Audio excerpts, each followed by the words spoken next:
तो इंस्टाग्राम तुम्हें जो भी रील सजेस्ट करता है, फेसबुक तुम्हें जो भी फ्रेंड सजेस्ट करता है, जैसे नेटफ्लिक्स को हमेशा पता होता है कि तुम अगली मूवी या वेब सीरीज़ कौन सी देखने वाले हो, या फिर अमेजॉन या फ्लिपकार्ट को पता होता है कि तुम्हें कौन सी चीज़ पसंद आने वाली है जो तुम बाय करोगे।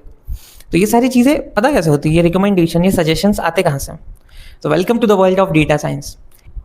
सो hey guys, welcome back to my channel. I am Udal Yadav. और अगर तुम देख रहे हो, अपनी फ्यूचर प्रूफ ट्रेनिंग के बारे में सोच रहे हो, या फिर तुम एआई को बहुत अच्छी तरह से समझना चाहते हो, अपने पास एक हाई पेइंग स्किल देखना चाहते हो, तो तुम सही जगह आए हो। डेटा साइंस तुम्हारे लिए एकदम सही स्किल साबित हो सकती है। तो इस कोर्स को लॉन्च करने का ये पर्पस है कि सबसे पहली चीज़, हम एक स्टेप बाय स्टेप प्रोसीजर को फॉलो करेंगे।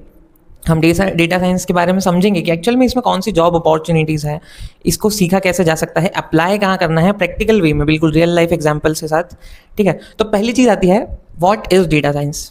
देखो, डेटा साइंस बेसिकली क्या होता है, आप डेटा को उठाते हो, बहुत सारे डेटा को, उस पर कुछ एनालिसिस करते हो, वहाँ से कुछ इंसाइट्स निकालते हो, और फिर उसके बाद आप फ्यूचर की प्रेडिक्शन करते हो। यही तो होता है डेटा साइंस। ठीक है, तो डेटा के ऊपर हमें सारा काम करना है। क्या करना है? डेटा का कलेक्शन करना है, उन पर ऑपरेशंस परफॉर्म करना है, उनके अंदर से कुछ पैटर्न्स ऑब्जर्व करके एक इंसाइटफुल मीनिंगफुल चीज़ें निकालनी है और प्रेडिक्शन करना है। ठीक है, तो ये होता है डेटा साइंस।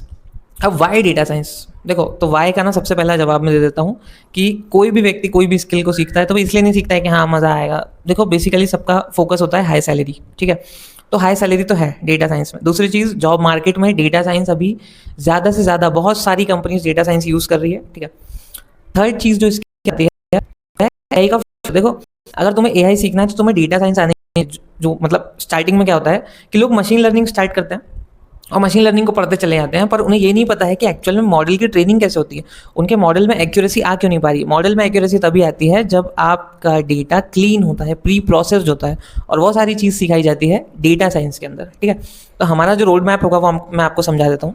रोड मैप इस टाइप से होगा कि पहली चीज़ हमारी क्या होगी, हम एक लैंग्वेज पकड़ेंगे जो कि होगी पाइथन। पाइथन इसलिए क्योंकि डेटा साइंस में पाइथन ही सबसे इंपॉर्टेंट रोल प्ले करती है। और किसी लैंग्वेज से भी कर सकते हैं, पर पाइथन में हमारे पास लाइब्रेरीज होती है और बहुत सारी ऐसी चीज़ें होती है, ईजी टू लर्न भी है। ठीक है, सेकंड चीज़ जो हम देखेंगे वो होगी मैथमेटिक्स। मैथमेटिक्स में क्या होगा, मैथमेटिक्स के अंदर आपको 4 चीज़ों पे फोकस करना है। पहला होगा स्टैटिस्टिक्स, दूसरी होगी प्रोबेबिलिटी, तीसरा होगा लीनियर अलजेब्रा, और चौथा होगा बेसिक कैलकुलस। इन सब का यूज़ कहाँ आएगा, ये सब बताऊंगा मैं, क्योंकि देखो, प्रेडिक्शन करना है, डेटा को एनालाइज करना है, तो स्टैटिस्टिक्स और प्रोबेबिलिटी तो यूज़ होगी ही, पर उसके बाद लीनियर अलजेब्रा और बेसिक कैलकुलस कहाँ यूज़ होगा। लीनियर अलजेब्रा यूज़ होने वाला है आपका मॉडल्स को स्टडी करने में, क्योंकि बहुत सारे इसमें मॉडल्स हैं। उसके बाद लास्ट चीज़ है कैलकुलस। तो कैलकुलस से आपको ये चीज़ें समझ आएगी कि एक्चुअल में जो आप प्रेडिक्शन दे रहे हो वो आ कहाँ से रहा है, उसके अंदर एरर कितना आ रहा है, या फिर उस एरर को मिनिमाइज कैसे करना है, ये सारी चीज़ों से। तो बहुत कठिन नहीं होने वाला है, स्टेप बाय स्टेप सारी चीज़ें देखेंगे हम, टेक्निकली प्रैक्टिकली सारी चीज़ें। ठीक है, उसके बाद हमारी अगली स्टेप क्या होने वाली है, उसके बाद नेक्स्ट स्टेप हमारी होगी डेटा एनालिसिस। डेटा एनालिसिस क्या होता है, हम डेटा के ऊपर काम करेंगे। हम 4 लाइब्रेरीज मेनली यूज़ करने वाले हैं, जिसका नाम है नमपाई, पांडास, उसके बाद हम यूज़ करेंगे इसके अंदर मैटप्लॉटलिब और सीबॉर्न। नमपाई और पांडास एक्चुअल में हम डेटा के ऊपर ऑपरेशंस परफॉर्म करने के लिए यूज़ करेंगे, और मैटप्लॉटलिब और सीबॉर्न डेटा को विजुअलाइज करने के लिए यूज़ करेंगे। ठीक है, तो ये 4 लाइब्रेरीज होगी। उसके बाद जो नेक्स्ट स्टेप आती है, ये सारी चीज़ें जब हम सीख लेंगे तो डेटा साइंस ऑलमोस्ट खत्म हो चुका होगा, और फिर स्टार्ट होगी हमारी मेन चीज़ जो है मशीन लर्निंग।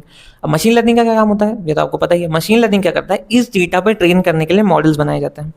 उन मॉडल्स पे हम ये जो हमारा प्री प्रोसेस डेटा है इसे डालते हैं, जिससे कि हमारे पास एक अच्छा रिजल्ट, अच्छा आउटपुट निकल के आता है, चाहे किसी चीज़ का प्रेडिक्शन हो या फिर रिकमेंडेशन हो। ये सारी चीज़ें मशीन लर्निंग की वजह से होती है।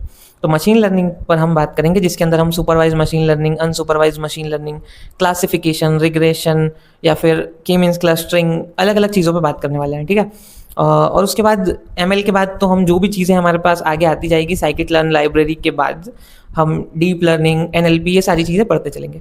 तो इस तरीके से होने वाला है वर्क फ्लो हमारे कोर्स का। तो बस यहीं पर था। अभी आप चैनल पे सब्सक्राइब कर सकते हैं, वीडियो लाइक कर सकते हैं, ताकि आपको याद रहे, बेल आइकन को प्रेस कर सकते हैं जब भी नया कोई वीडियो आएगा उसकी नोटिफिकेशन के लिए। तो इस कोर्स को आप जैसे जैसे फॉलो करते जाएंगे आपको डेटा साइंस समझ आता जाएगा। मैं आपको बोलूँगा कि पहली कुछ 20 वीडियोज़ में ही आपको ये समझ आ जाएगा कि एक्चुअल में डेटा साइंस कितनी इंटरेस्टिंग चीज़ है, और इसमें मैथमेटिक्स का, पाइथन का और दूसरी लाइब्रेरीज़ का कितना अच्छा काम है। टोटल इसकी कुछ 80 to 100 वीडियोज़ होने वाली है, ये मैं आपको बता दूँ, मशीन लर्निंग को इंक्लूड करके, जहाँ पर हम मशीन लर्निंग भी सीख रहे होंगे। तो दैट्स इट, लाइक करो, सब्सक्राइब करो। ठीक है, मिलते हैं नेक्स्ट वीडियो में, बाय बाय।